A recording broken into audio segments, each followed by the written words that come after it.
Bonjour, c'est un grand plaisir pour moi de vous accueillir ici à l'HEGP. Donc c'est l'hôpital dans lequel je travaille. Je dirais, non pas c'est un plaisir pour moi, mais aussi pour toute l'équipe qui est ici et qui essaie, je dirais, d'améliorer les connaissances sur cette pathologie. Donc on dit toujours que le complément, personne ne comprend jamais rien. Donc j'ai fait des efforts. J'ai essayé de simplifier, je dirais, au maximum, et vous n'aurez pas droit à toutes ces cascades que vous a montré le professeur Nivet. Je les ai coupées. Donc j'ai essayé d'essayer de passer finalement comment est-ce qu'on est passé de ces connaissances sur le complément, qui ont duré une dizaine d'années quand même, à l'arrivée d'un nouveau traitement et d'un nouveau espoir pour les patients. Ce qui est important maintenant, c'est de passer à une autre étape, c'est d'essayer de comprendre la transmission de la maladie et comment est-ce qu'on passe de la transmission de cette mutation à la transmission de la maladie. Donc, n'hésitez pas à m'interrompre, à poser des questions. Je dirais, on est vraiment là pour ça aujourd'hui. Donc, d'abord, la bonne nouvelle, c'est que les laboratoires de recherche, les familles de ces laboratoires s'agrandissent, puisque alors que ces 10 dernières années, c'était vraiment des recherches principalement européennes, avec 5 laboratoires, avec le laboratoire du professeur Zipfel en Allemagne, Santiago de Cordoba en Espagne, Remozzi en Italie et Timbucci en Angleterre et le nôtre en France. Maintenant, je dirais, il y a un énorme laboratoire qui est le laboratoire du professeur Richard Smith aux États-Unis, qui a ouvert, je dirais, cette pathologie à la population américaine. De ce fait, je pense qu'avec l'arrivée en plus de nos collègues du nord de l'Europe, je pense qu'actuellement, pour une maladie dite ultra rare, vous avez quand même plus de 1500 patients qui ont été complètement étudiés dans le monde. Et plus les patients sont étudiés, plus les connaissances augmentent. Donc, qu'est-ce qu'on sait du complément? On sait du complément que c'est un des effecteurs de l'immunité et de l'immunité innée. Dans l'immunité, c'est tout ce qui nous sert à nous défendre, je dirais, contre l'infection, contre les pathogènes, contre les agressions extérieures. L'immunité innée, ça veut dire que vous n'avez à la naissance aucune connotation particulière, vous n'avez pas besoin de connaissances pour utiliser ce domaine de protection. Ça regroupe des protéines qui sont dans le sang, qui sont dans la circulation, pour lesquelles quand on fait une prise de sang, on peut facilement les doser, mais ça regroupe aussi des protéines qui sont à la surface des cellules.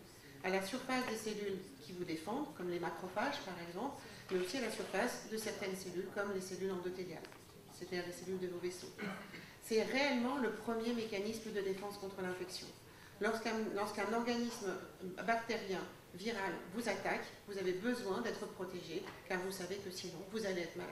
Donc le complément est une barrière qui permet d'éliminer au plus vite, sans avoir aucune connaissance préalable, n'a pas besoin d'avoir été éduqué, qui vous permet de vous défendre contre l'infection. La particularité de ce complément, c'est qu'il est toujours actif à bas bruit. Pourquoi? Parce qu'il faut que devant une bactérie, il puisse s'amplifier rapidement et être rapidement opérationnel. De ce fait, son objectif, c'est d'avoir un pool de protéines, comme ici représenté la protéine C3, c'est notre protéine phare. Cette protéine, elle circule, mais elle est inactive, elle ne sait rien faire. Mais lorsqu'elle va rencontrer quelque chose de particulier, elle va pouvoir très rapidement devenir un potentiel de défense très important en devenant une protéine, je dirais, active. Et comme on le montre ici, vous avez une forme de cette protéine qui est différente. Ici, vous avez une forme avec ici ce domaine ici qui est en haut, qui rend la protéine inefficace. Et lorsqu'elle s'active, ce domaine qui est ici va être un domaine qui va se trouver directement accessible à tout moment. C'est ce qui rend cette protéine à ce moment-là particulièrement performante. De ce fait, on peut dire que le complément a réellement deux fonctions. La première, comme on l'a dit, se défendre contre l'infection. Cette protéine C3 qu'on a vue ici, inactive, va être 24 heures sur 24 en permanence capable de livrer des petites protéines des petites quantités de cette protéine C3b, qui elle a un potentiel majeur, puisque lorsqu'un microbe va être dans l'environnement de cette protéine, ce microbe va être recouvert de cette protéine, et ici vous avez une autre protéine du complément qui s'appelle le facteur B, et le facteur B va se fixer à cette protéine C3b, entraîner la formation d'une enzyme extrêmement performante, une enzyme que nous appelons la C3 convertase altère. C'est une enzyme qui est formée à partir de cette molécule de C3b avec une rencontre de cette molécule de B qui va permettre l'amplification et le dépôt important de C3b à la surface de toutes les bactéries. Ensuite, ça va vous permettre d'éliminer ces bactéries par des mécanismes qui sont des mécanismes de phagocytose, d'élimination, qui vont entraîner, je dirais, l'élimination et la destruction de ces bactéries, mais aussi la lyse de ces bactéries, par l'initiation d'un complexe d'attaque, ce qu'on appelait tout à l'heure finalement la morsure du chien, c'est-à-dire la complexe d'attaque C5B9 qui va liser entièrement ces bactéries. Mais si on revient à la phase de départ, ici, ce C3b il va se fixer n'importe où tout autant. Et vous n'êtes pas toujours en contact avec des microbes. Par contre, ce que vous êtes toujours en contact, c'est avec vos cellules endothéliales. C'est une protéine qui circule, et donc ce C3b va tout à fait naïvement se coller de manière covalente et définitive à toutes les cellules qui sont dans son environnement. De ce fait, le complément doit protéger et empêcher la formation de cette molécule de facteur B qui, dans ce contexte, est très méchante, et vous devez vous débarrasser de cette molécule de C3b. Et pour vous débarrasser de cette molécule de C3b, vous avez dans le complément des protéines de régulation. Le rôle de ces protéines de régulation, c'est pour faire la balance avec ce qui peut se passer dans les infections et éliminer ces molécules de C3b à la surface. Quelles sont ces molécules? Ces molécules, vous les connaissez. Ce sont les molécules, le facteur H, la molécule MCP ou CD46 qui est une protéine membranaire, c'est le facteur I. L'objectif de ces molécules, c'est d'éliminer ce C3b à la surface. Et donc, de ce fait, quand une cellule est dite en pleine forme, c'est-à-dire physiologiquement, quand tout se passe bien, vous avez donc une petite activation en permanence du complément. Ces molécules sont là pour limiter l'activation et se débarrasser de ces petites molécules. Activation permanente, régulation stricte, tout se passe bien. Par contre, on a appris, parce que finalement c'est la maladie qui nous a appris, que dans le SHU atypique, ce n'est pas tout à fait ce qui se passe. Nous savions déjà depuis très longtemps que dans le SHU atypique, il y avait une relation avec le complément. Puisque jusqu'en 1998, il y a eu plusieurs observations de patients qui ont été rapportées dans la littérature qui présentaient une concentration de C3 diminuée. Cette concentration de C3 diminuée faisait bien le lien avec les protéines de régulation de la voie alterne du complément. C'est l'arrivée des travaux de l'équipe anglaise, et principalement les travaux de Tim Goodchip à Newcastle, qui ont permis de définitivement faire un lien entre le facteur H et le SHU. Et donc de ce fait, jusqu'en 2004, il a été dit que le facteur H permettait de mettre un lien avec cette maladie. Si vous n'aviez pas de facteur H, vous protégiez mal vos cellules endothéliales, et donc de ce fait, c'était une maladie secondaire, un défaut de protection du facteur H par les cellules endothéliales. Ces travaux cette conclusion a été, je dirais, bien confirmée par l'association, toujours par l'équipe anglaise de Tim Goodchip et l'équipe italienne de Marina Norris, d'anomalies au niveau d'une protéine membranaire, une nouvelle fois, qui aussi protégeait la surface des endothéliums. Et donc, de ce fait, jusqu'en 2005, il s'agissait d'une maladie liée à un défaut de protection des endothéliums. Mais nous sommes arrivés un peu plus tard, il est vrai, dans la bataille, pour montrer qu'il y avait des anomalies à la fois sur le gène du facteur I, qui cette fois est une protéine sérique, qui cette fois a mis le lien non pas sur un défaut de protection des endothéliales, mais par un excès d'activation du complément. Bien évidemment, quand on a un défaut de protection des endothéliales, on finit par avoir un excès d'activation du complément. Mais de ce fait, ça a permis de mettre en évidence que cette maladie était bien secondaire à quelque chose qui était formé en excès par ces défauts de production. Des anomalies ont aussi été mises au niveau du gène de C3 et du facteur B qui ont confirmé ces hypothèses. Et enfin, dans notre groupe, nous avons mis en évidence qu'il n'existait pas que des maladies héréditaires, mais que dans certains cas, surtout chez les enfants, il existait une autre cause avec la présence d'anticorps antifacteur H. C'est-à-dire, cette fois, ce n'est plus l'hérédité, mais c'est un phénomène acquis. La molécule ne marche plus, car il existe dans la circulation un inhibiteur très puissant. Enfin, est arrivé entre 2010 et 2012 la présence, non pas de mutations, ce qui finalement, même s'il y a 10 ans c'était compliqué, maintenant c'est simple de trouver des mutations parce qu'on a les outils biologiques, c'est l'industrie qui nous donne des beaux outils pour aller plus vite et on sait les analyser. On a fait beaucoup de progrès dans la compréhension de la recherche des mutations, mais on s'est aperçu que ce n'était pas suffisant. Et donc on est arrivé dans le monde des anomalies génétiques complexes, c'est-à-dire pour lesquelles on est obligé de beaucoup plus réfléchir et d'avoir des outils encore plus performants pour essayer d'identifier des réarrangements particulièrement sévère au niveau, je dirais, des gènes, en particulier du gène du facteur H et de son environnement. De ce fait, entre 2010 et 2012, c'est ce qu'on a appelé la génétique se complique, car il est beaucoup plus difficile d'identifier pour certains patients les mécanismes qui entraînent des déficits et des excès d'activation du complément. Enfin, à l'heure actuelle, malheureusement, pour environ 30 à 40% des patients, nous ne savons toujours pas quel est le mécanisme qui sous-entend le SHU atypique, la même maladie que tous ces patients qui sont ici, et pour lequel nous devons utiliser des outils encore plus performants pour essayer d'aller plus loin. De ce fait, la conclusion de tous ces travaux nous ont permis de comprendre et de proposer un mécanisme physiopathologique. Le mécanisme qui a donc été proposé, c'est que cet excès d'activation du complément et cette protection insuffisante des cellules endothéliales du rein sont dépendantes d'un des liens entre l'activation et la cellule endothéliale. Ainsi, lorsque vous avez cette molécule de C3b qui s'est fixée comme tous les jours régulièrement à la surface de vos cellules endothéliales, si elle n'est pas éliminée, ce fameux facteur B qui est ici va pouvoir se fixer à C3b comme si la cellule endothéliale était une bactérie. Et de ce fait, cette molécule va faire son travail, amplifier, déposer beaucoup de molécules de C3b à la surface et former malheureusement une nouvelle enzyme. Et cette enzyme va être capable de couper cette molécule C5 qui est ici et former un nouveau complexe d'activation, former ce qu'on appelle ici le complexe C5b9, c'est-à-dire la morsure finale au niveau de la cellule endothéliale.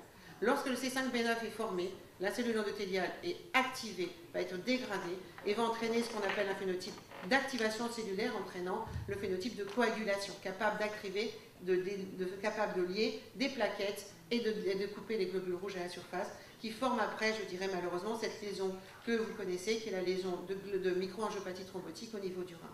De ce fait, le lien entre ces anomalies du complément, le facteur H, le facteur I, ne sont pas, je dirais, directement responsables de la maladie, mais ils sont indirectement responsables de l'activation permanente du complément qui entraîne cette formation de ce complexe final commun qui est normalement bénéfique pour nous éliminer les bactéries. De ce fait, quelles sont exactement ces anomalies qui ont été identifiées chez tous ces patients? Ici, je résumais dans cette diapositive les fréquences des anomalies génétiques qui ont été identifiées à la fois dans la cohorte française, dans la cohorte italienne, qui sont les deux grosses plus cohortes dans le monde, mais aussi dans la nouvelle cohorte qui arrive des États-Unis. Ce que vous pouvez regarder ici d'abord, c'est que l'âge de début de la maladie est extrêmement variable et la maladie peut arriver à n'importe quel moment de la vie du patient. Enfin, ce qui est intéressant, c'est que jusqu'à 3 ou 4 ans, c'était une maladie qui est considérée comme uniquement une maladie pédiatrique. Et que maintenant, on sait que pas du tout. C'est une maladie qui peut être à la fois pédiatrique et qui peut apparaître à l'âge adulte. Pourquoi est-ce que finalement c'est une nouveauté?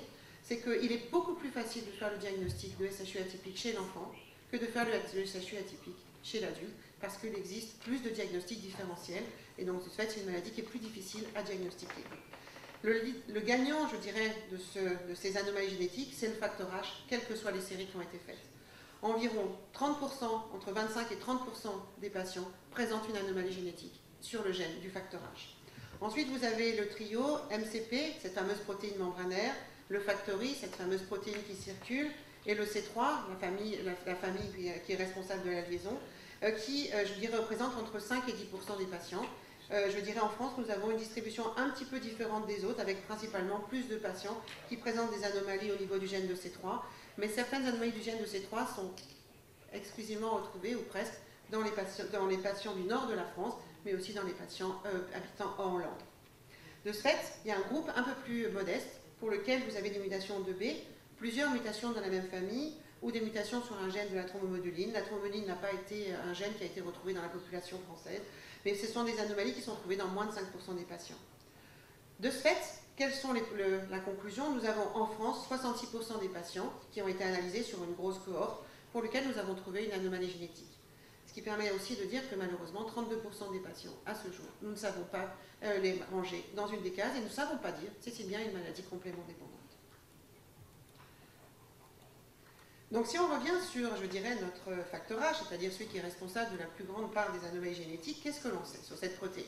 Et comment est-ce qu'on peut comprendre les anomalies chez les différents qui ont été identifiés chez les patients? C'est une protéine qui circule dans le plasma. Elle se dose donc facilement ici à l'HGP, oui c'est facile.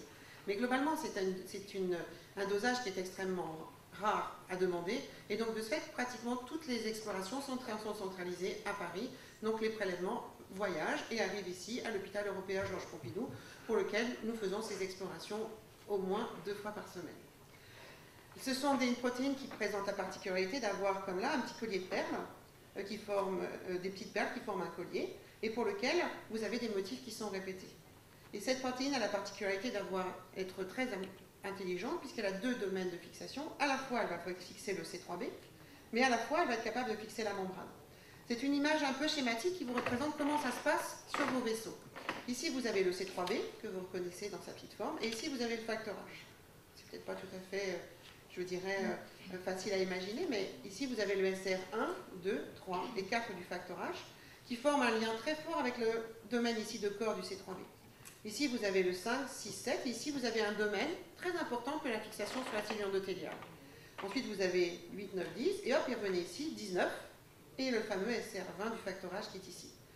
Donc vous avez un pont très solide qui se fait entre le C3b et le facteur H. Et ici, ce domaine, le SR20 du facteur H, est très important puisqu'il permet de se fixer à nouveau à la cellule endothéliale.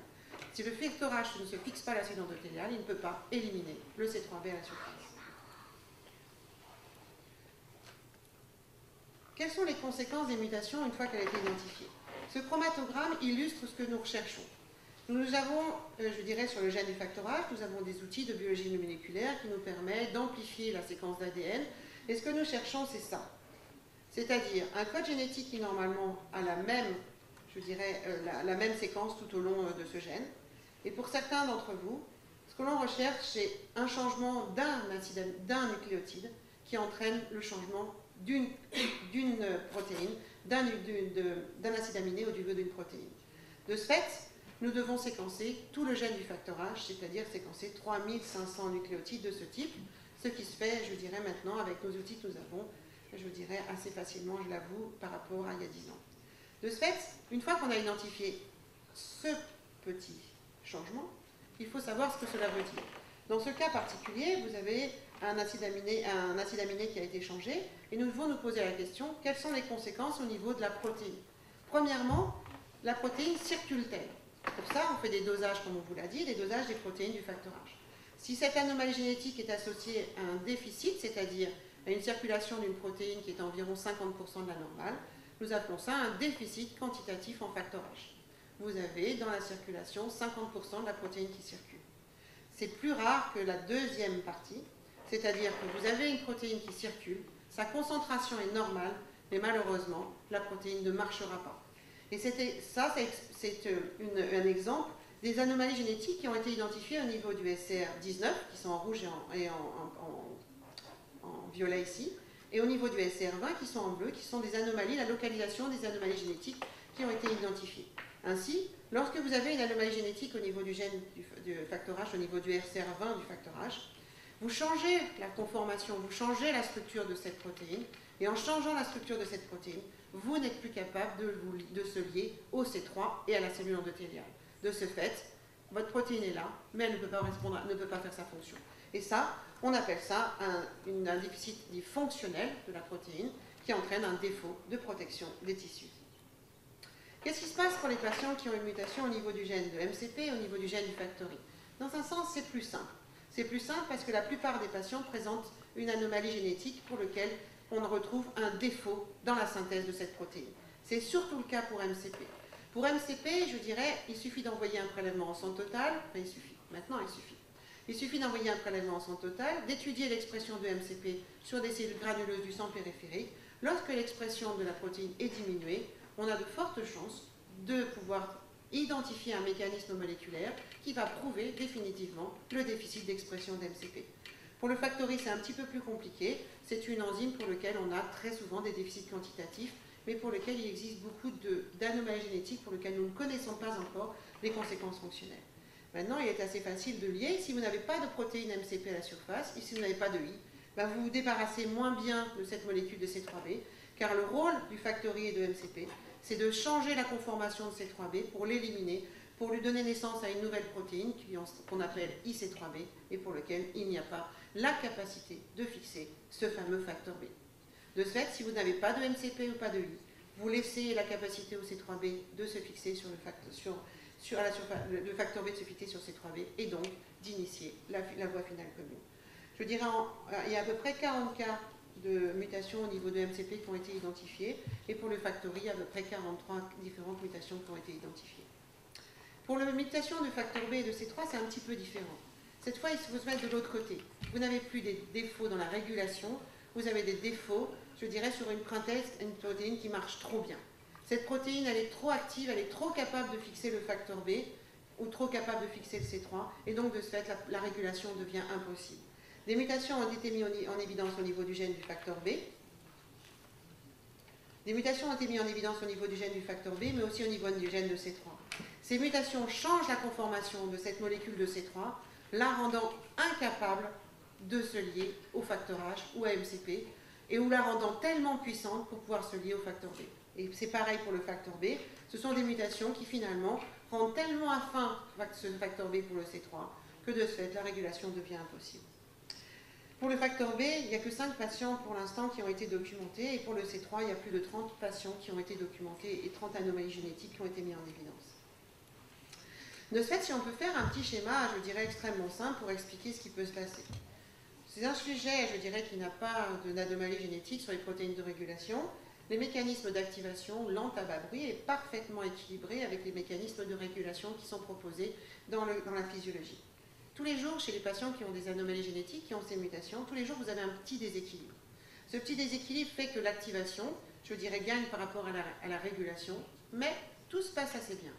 Et malheureusement, le jour de SHU, vous avez un mécanisme d'activation qui devient trop fort pour les capacités de régulation qui sont présentes, et de ce fait, c'est l'activation qui gagne, c'est la cellule qui est endommagée. Si on passe maintenant à comment est-ce que l'on fait le lien entre la maladie et ces mutations. Vous avez 2 types de mutations, les mutations que l'on appelle homozygotes, c'est-à-dire que vous avez 2 anomalies génétiques. Souvent, ce sont 2 anomalies génétiques qui sont situées au même endroit. Ces 2 anomalies génétiques, ici vous avez un exemple pour le facteur H et ici un exemple pour le MCP. Ce sont 2 familles différentes, 2 familles qui habitent en France et pour lesquelles ici les parents sont porteurs de chacun d'une anomalie hétérozygote et ils ont, comme la loi de la génétique le dit, 25% de chance que un des 2 gènes soit transmis en même temps et donc de ce fait, cet enfant ici est homozygote et il présente un SHU à l'âge de 6 mois. Si l'on regarde ce qui se passe, parmi les familles qui ont une anomalie homozygote du facteur H, 100%, c'est-à-dire tous les enfants, vont avoir une maladie liée à cette anomalie de H, qui soit le SHU ou la gloméronéphrite AC3. Pour MCP, je dirais ici, c'est un exemple d'une famille pour laquelle vous avez une jeune femme ici, qui à 21 ans n'a pas présenté la maladie, et son frère, qui a le même déficit que sa sœur, mais qui a présenté un SHU à l'âge de 5 ans sur la forme récidivante. Ce que l'on regarde sur l'ensemble des familles, principalement en France, puisqu'on en a 8 en France, qui présentent une anomalie homozygote de MCP, la liaison entre la maladie et la mutation est d'environ 80% des cas. C'est-à-dire dans 80% des cas, quand on a identifié une anomalie homozygote au niveau du gène de MCP, le patient avait présenté la maladie. Il nous reste cette jeune femme qui, pour l'instant, à 21 ans, n'a pas présenté la maladie. On va passer maintenant aux mutations hétérozygotes. Les mutations hétérozygotes, ça représente une mutation sous la forme d'une seule allèle du gène qui est muté.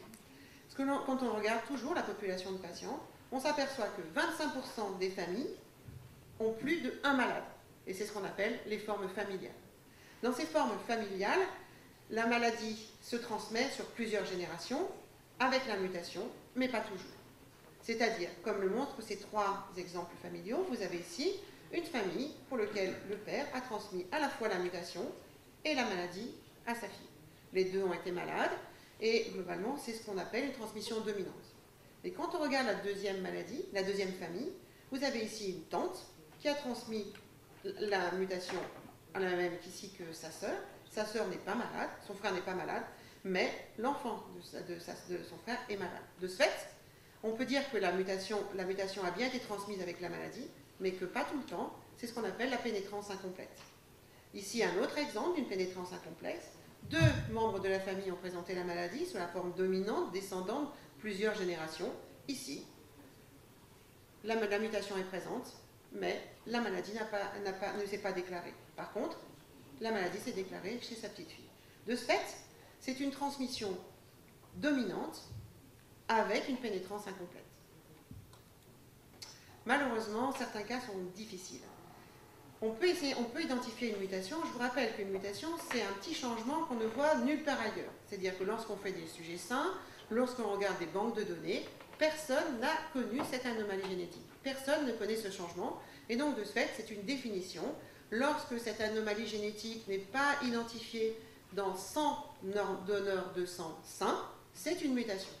De ce fait, lorsque l'on fait des études sur nos gènes de C3, de facteur H ou de facteur I, on a pu identifier dans cette famille, ici, Le premier cas, avec malheureusement un SHU extrêmement sévère, une anomalie génétique au niveau du facteur I, une anomalie génétique au niveau du gène de C3, et à l'époque, on a appelé ça des mutations, puisque ce n'était pas présent dans les banques de données.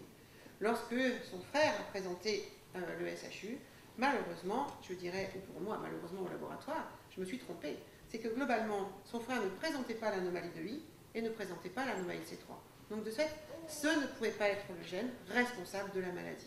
Donc de ce fait, il faut être très prudent lorsqu'on est dans un laboratoire, lorsqu'on identifie une anomalie génétique. À la fois, c'est plus facile de l'identifier, mais c'est beaucoup plus difficile d'être certain que cette mutation est bien à peu près 10 familles pour 10 familles sur 28, des mutations de CD46 pour 4 sur 28, des mutations de C3 et de B pour 4 sur 28 et plus de 2 mutations sur 2 sur 28. Ce qui nous amène à dire, c'est que malheureusement, pour 8 familles pour lesquelles on a plus de 2 cas de SHU atypique, nous ne connaissons pas le facteur responsable de cette maladie ou le gène responsable de cette maladie. Et c'est sur un de ces sujets sur lesquels nous travaillons à l'heure actuelle.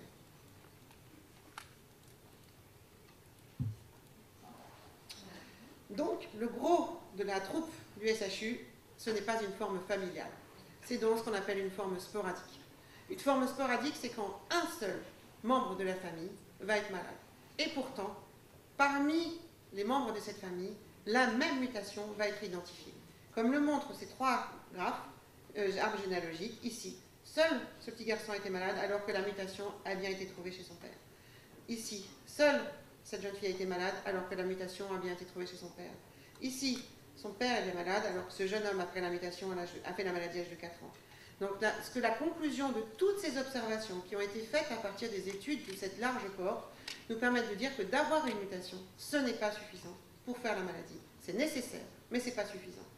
De ce fait, des travaux de recherche ont permis de démontrer que c'était des polymorphismes, c'est-à-dire des anomalies génétiques qui sont fréquentes, qui sont responsables et qui doivent être présentes dans la maladie. Que sont ces polymorphismes? Ces polymorphismes, ce sont des associations différentes. Je crois qu'il y a une question. Oui. Juste une petite question, c'est le père qui transmet, mais c'est Non, c'est... C'est parce que c'est une erreur, j'ai mal choisi mes exemples. D'accord. Non, Okay. non, je changerai, je mettrai d'autres exemples. C'est pas de chance. Non, ça peut être le père ou la mère, il n'y a aucun problème là-dessus, c'est une bonne remarque. Non, ce sont des exemples. Il n'y a pas de prédisposition génétique avec le sexe dans cette pathologie. Sauf une chose, plus exactement. La maladie est plus fréquente chez la femme qui déclenche la maladie à l'âge adulte. C'est montré dans toutes les cohortes. À l'âge pédiatrique, lorsqu'on a un début pédiatrique de la maladie, on a la maladie qui est aussi fréquente chez le garçon que chez la petite fille. À l'âge adulte, la maladie est plus fréquente chez la femme, puisque c'est 70% des patients qui sont des femmes quand elles déclarent la maladie à l'âge adulte. Et ça, on ne sait pas pourquoi. La grossesse est un facteur déclenchant qui est important, je dirais, dans cette pathologie. Donc de ce fait, ça pourrait participer, mais ça n'explique pas entièrement. Donc ça aussi, ce sont des questions qu'on doit répondre. Donc si on en revient à nos polymorphismes, finalement les polymorphismes, ce sont ces accidents qui se passent, je dirais, sur un endroit qu'on ne connaît pas, ce sont des mutations. Mais les polymorphismes, ce sont aussi des accidents, mais qui ont eu lieu très très très longtemps avant, et qui, je dirais, sont de l'ordre pratiquement de 5 millions dans le génome humain. Cette distribution de ces erreurs au hasard qui ont été faites, sont faites au hasard, mais ne sont pas pathogènes. Je dirais, on est tous un peu différents, il y en a qui ont des yeux bleus, des yeux marrons, ce sont les polymorphismes qui nous donnent la couleur des yeux. On vit tout à fait bien avec, on peut plus ou moins bien portant, plus ou moins mince, c'est exactement pareil, il doit bien avoir un côté de la génétique, mais on vit bien avec. De ce fait, ces polymorphismes sont des variations génétiques qui font que nous sommes des individus tous différents.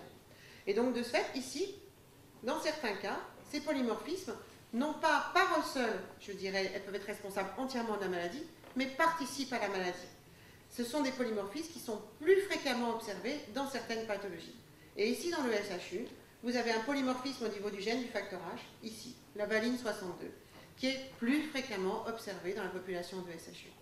Donc de ce fait, ces résultats ont permis de donner, je dirais, une sorte de construction pour le SHU. Le SHU, c'est une maladie maintenant qui est complexe, qui doit nécessiter une mutation sur un des gènes qui sont localisés ici, C3, facteur B, facteur H, facteur I, MCP, pourquoi pas la thrombodyline, mais aussi un anticorps antifacteur H, qui de ce fait doivent être dans un contexte génétique plus commun, avec un polymorphisme particulier, Ces polymorphismes, nous savons, grâce à des travaux qui ont été faits en collaboration avec l'équipe anglaise, que ces polymorphismes ne peuvent être que sur le gène de facteur H et que sur le gène de MCP. Et enfin, il vous faut un facteur déclenchant. De ce fait, toutes ces découvertes ont amené à la conclusion que ces anomalies génétiques sont tout ensemble, ont les mêmes conséquences, une activation possible de cette molécule de C5. Et donc de ce fait, si vous utilisez une molécule médicament capable de se lier au C5 et qui ne permettra pas d'activer la cascade d'activation du complément, votre endothélium ici ne sera pas malade, ne pourra, je dirais, récupérer de cette maladie au départ, et de ce fait, nous espérons que la pathologie va évoluer dans le bon sens. Je voudrais remercier, lors de l'occasion qui m'est donnée, tous les patients, je dirais, qui ont accepté que les familles soient prélevées, qui nous ont permis, je dirais, d'avancer, tous les cliniciens qui nous ont fait confiance, je dirais, au bout de 10 ans, et je voudrais aussi remercier toute mon équipe qui est ici, à la fois l'équipe de recherche, pour laquelle nous avons une équipe de recherche au centre de recherche des Cordeliers à Odéon à Paris, mais aussi l'équipe diagnostique qui est ici à l'HEGP, et plus particulièrement Marie-Agnès Dragon-Duré, qui travaille avec moi, et Luca Romenina, qui nous a rejoint comme chargé de recherche à l'INSERM. Mais surtout, je voudrais nommer, je dirais, toutes mes techniciennes et ingénieurs qui sont là aujourd'hui, Pauline, Stéphanie, Delphine, Maria Cara, Nelly, Tania, Mougui Le Quintrec et Paula. Alors elles sont à la fois sur les deux photos pour certaines, car l'objectif c'est de passer au plus vite de ce qu'on identifie à la recherche pour le diagnostic. Et donc certaines, comme vous voyez là, je dirais, vont d'une équipe à l'autre, je dirais, afin de travailler sur la recherche, d'identifier et de confirmer ensuite, de revenir ici à l'HEGP afin d'aller au plus vite et d'essayer d'identifier des nouveaux liens avec cette pathologie. Voilà, je vous remercie beaucoup.